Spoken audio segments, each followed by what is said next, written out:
Hey guys, Varun here again. So, this time I'm going to be talking about my work in Unreal Engine. This is not all the work that I've done, but this is something that I can showcase. So, first of all, you can see that on your screen in the viewport we have a couple of Niagara simulations. Niagara is the VFX system for Unreal, and I also have worked extensively on procedural materials and a lot of procedural stuff essentially connected to Houdini, Blender and Maya. So in this scene you can see that I have three fires and these were made from scratch using materials and the Niagara system.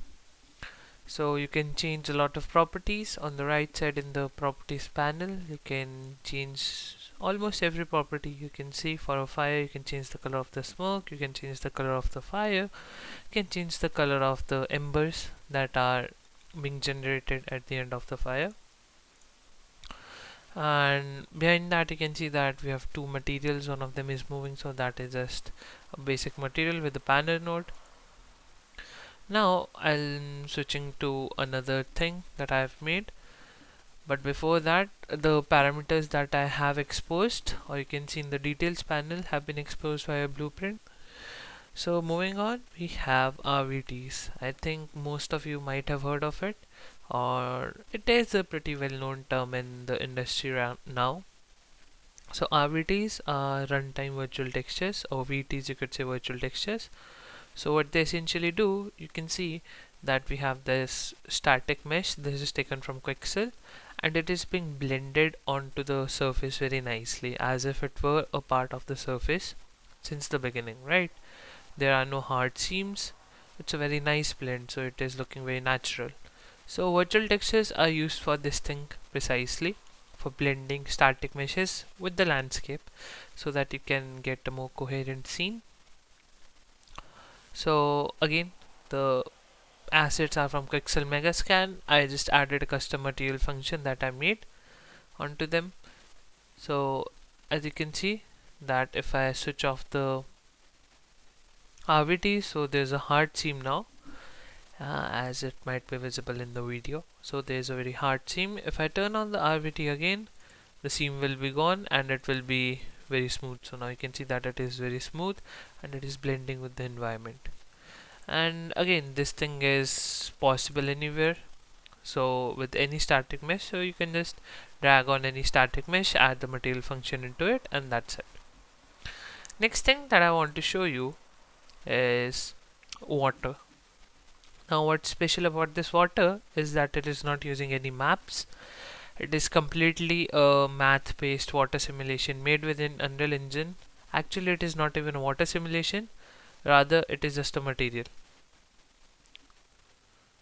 So it is just a material with a lot of material functions, and as you can see we have a lot of different parameters for this. But before that you can see the complexity of the shader. It is not great, I would say, but it is not that bad. There are a lot of overlapping transparent surfaces which is causing it to get more complex in the shader complexity. But other than that it is a very basic shader, nothing great. And underwater you can see some caustics. These caustics are, again, this is a decal that has been applied to a certain area, to a certain volume, and the complexity is very less. The reason why there is stitching is because of some limitations for performance that we were facing during the project, so we could not spare any more performance than this, and it is barely visible since we cannot dive underwater. So that's that.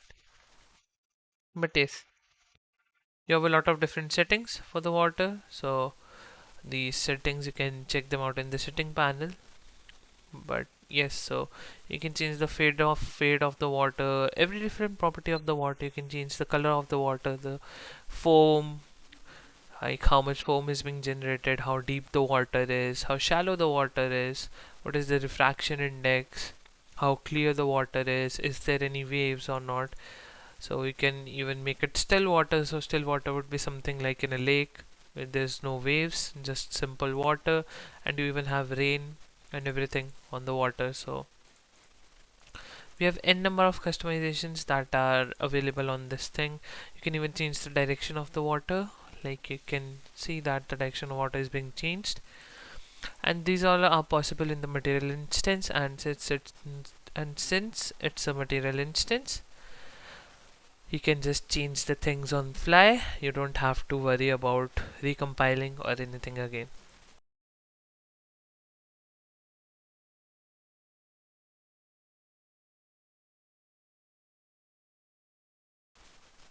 Now you can see that I have made some Niagara particles again. This is a full Niagara system for the shore and the splashes.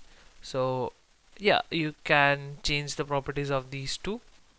So like you can see that this is a Niagara particle system that is generating the foam and everything. So these are just 2D sprites, not actual volumes. So this makes it a bit more performant than an actual volume. But yes, this is some of the major work that I did.